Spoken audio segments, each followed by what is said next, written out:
LFI 2026 marathon budgétaire à l'Assemblée nationale dafay fas yéene démarrer. Bonsoir amis fidèles internautes, bienvenue dans votre flash info du soir. Donc damay ñëw ci li nga xamante ni nii moom moo jëm ci examen du projet de loi de finances initiale muy LFI 2026 bi nga xamante ne au niveau de l'Assemblée nationale ñu ngi nekk di ko doxal. Donc mun nañu wax ne ci journée tey bi ñu ubbee plénière bi am nañu lu tolloo 80,6% ci ay députés yoo xam ne teew nañ foofu ci assemblée nationale. noté nañu lu tolloo 32 absence yoo xamante ne 32 personnes ci députés yi ñoom ñoo ñëwul sur 165 députés yi waroon teew foofu ci assemblée nationale. Donc bu ñu sukkandikoo nag ci li nga xamante ne nii moom la ñu daal di soumettre au vote lu tolloog tey ci recette yi nga xamante ne moom la ñu nar a am en 2026 mi ngi toll ci 6,188% yoo xamante ne nii moom la ñu nar a am ci ay recettes li ñu nar a dépensé mi ngi tolloog 7433,9 milliards. li nga xamante ne nag moom moo nar a nekk hausse bi mi ngi tolloog 23,4% et 12,3% par rapport ak PIB bi nga xamante ne moom la ñu amoon en 2025.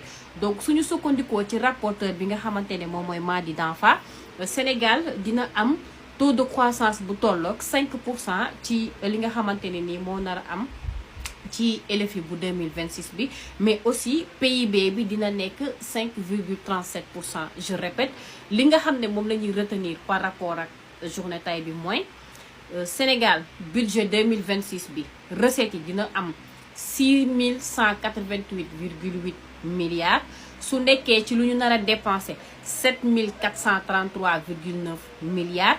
ci li nga xamante ne moom moo nar a nekk PIB bi mi ngi tolloog 5,37% en 2026, soit un taux de croissance bu tolloog soit un taux de croissance bu tolloog 5%. donc en résumé loolu la ñu kii tey si li nga xamante ne nii moom moo jëm ci dépense yeeg recette beeg PIB beeg croissance bi. en attendant ma ñëw ci ministère yi présidence primature ku nekk lañ leen la votel ci sa budget 2026.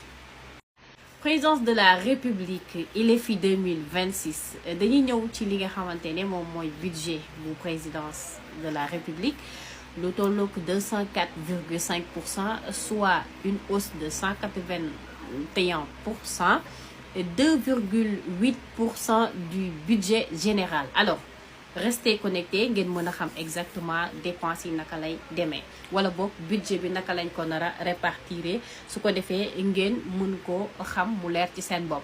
alors li nga xamante ni moo nar a concerné dépenses personnelles mi ngi tolloog 20,5 milliards, soit moins 6%. acquisition des biens et services mi ngi tolloog 4,2 milliards, soit moins 36,5%. transfert en capital 19,2 milliards, soit une hausse de 323%.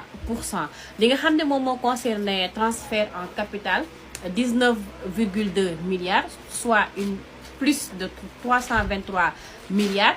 investissement exécuté par l'État maanaam investissement li ñuy investir pour État bi mën ko exécuter loolu mi ngi tolloog 17,4 milliards, soit un surplus de 3632%. donc transfert courant bi fàtte woon naa ko moo tolloog 134,6 milliards. li nga xamante ne nag moom moo nar a nekk fonds ingérationnel boobu tam mi ngi toll ci 7,6 milliards, soit en plus 5,6%. donc noonu la ñu ko répartir fàtte naa frais de contrôle des entreprises publiques boobu mi ngi nekk 0,8 milliards. donc total bi yëpp soo ko calculer moo lay jox 204,5 milliards ci plénière tey bi nga xamante ne moo amoon assemblée nationale muy samedi 29 novembre 2025. loolu moo nar a nekk budget total bu présidence de la république. tout à l'heure ci beneen vidéo dinaa ñëw ci budget bi nga xamante ne moom lañ nar a alloué primature de la république.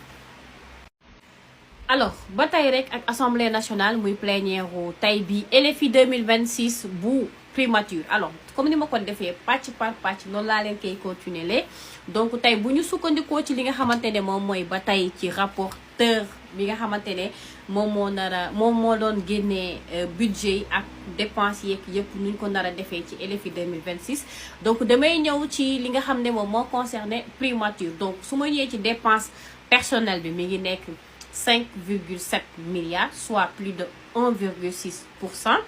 Acquisition des biens et services 4,9 milliards moins de 23%. Transfert courant 8,5 milliards soit un plus 4%. donc li nga xamante ne moom moo na concerné investissement exécuté par l'État mi ngi tolloog 8,6 milliards soit moins 11%. li nga xamante ne moom moo concerné transfert en capital 3,2 milliards soit un plus 121 milliards. donc total mun nañu wax ne primature dina am lu tolloog 30,9 milliards moo nekk budget en 2026 muy plénière de vote du budget 2026 loi de finances initiale LFI 2026. donc comme ni ma ko waxee depuis le début loolu moo concerné li nga xamante ne moom mooy primature. en attendant ñu leen di toppal marathon budgétaire 2026 bi ñu jëm jërë ngeen jëf.